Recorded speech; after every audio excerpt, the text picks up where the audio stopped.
Hi, it's Alyssa. Today we're going to read Nothing by John G.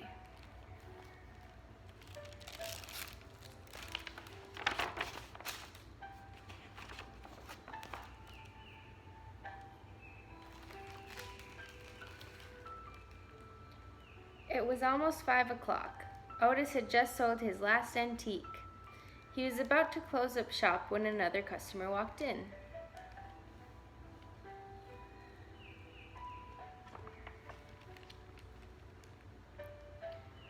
It was Susie Gump, the richest lady in town. "Goody, goody," she said. "Now what's for sale?" Otis looked around. Nothing." "Nothing," said Susie. "How much do you want for it?" Otis was baffled.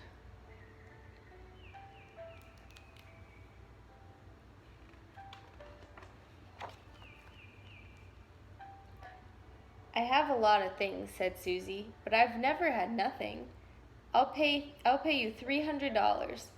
This is ridiculous, thought Otis. Then he remembered the words of his father. The customer is always right. Otis grabbed nothing and carried it out to Susie's car. "Thank you," said Susie, and she handed him a check.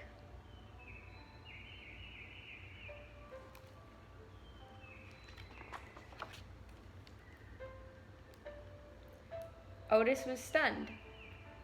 So were the shopkeepers across the street. "How'd you do it?" said Wally. "Unbelievable," said Sam. $300 for nothing?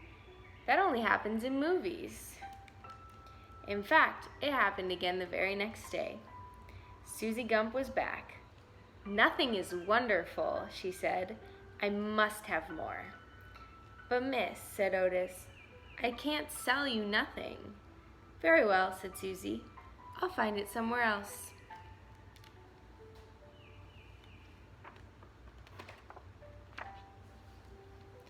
Wally was waiting for her.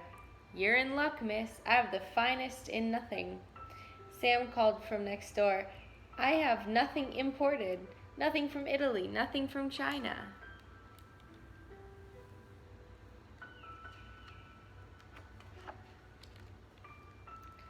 Well, it didn't take long for everyone to hear about Susie Gump's obsession.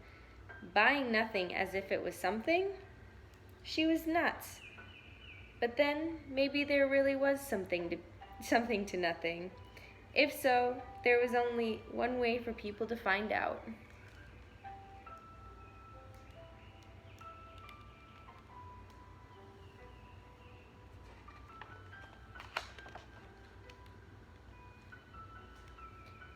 Soon the whole town was in a frenzy.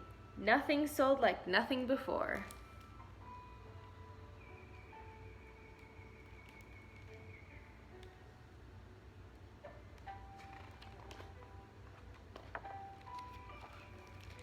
People quickly ran out of space. In order to make room for nothing, they had to get rid of something.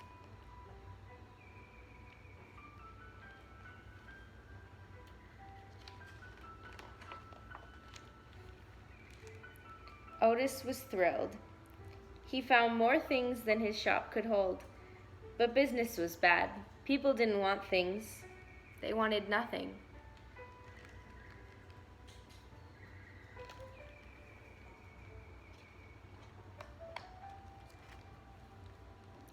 And in less than a week, everybody had plenty of it.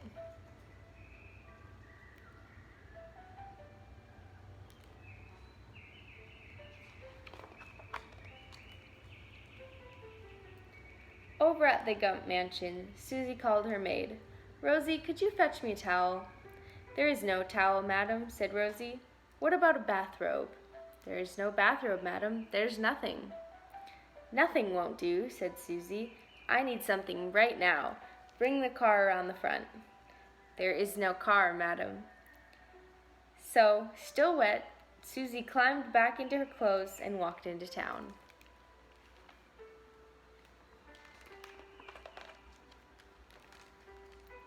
"Looking for nothing, miss?" said Sam.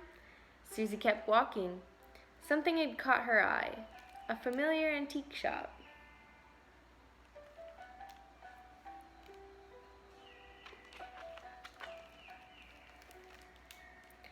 goody, she said, looking around the room. What's for sale? Everything, said Otis. Susie pulled out her checkbook. I'll take it.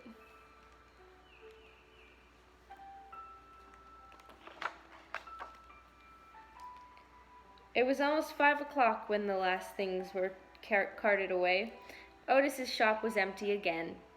He was just about to close up when another customer walked in.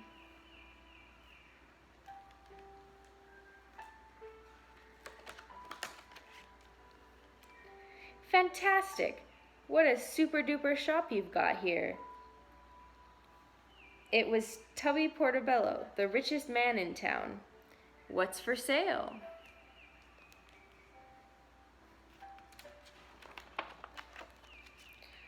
Otis checked the clock. Sorry, we're closed.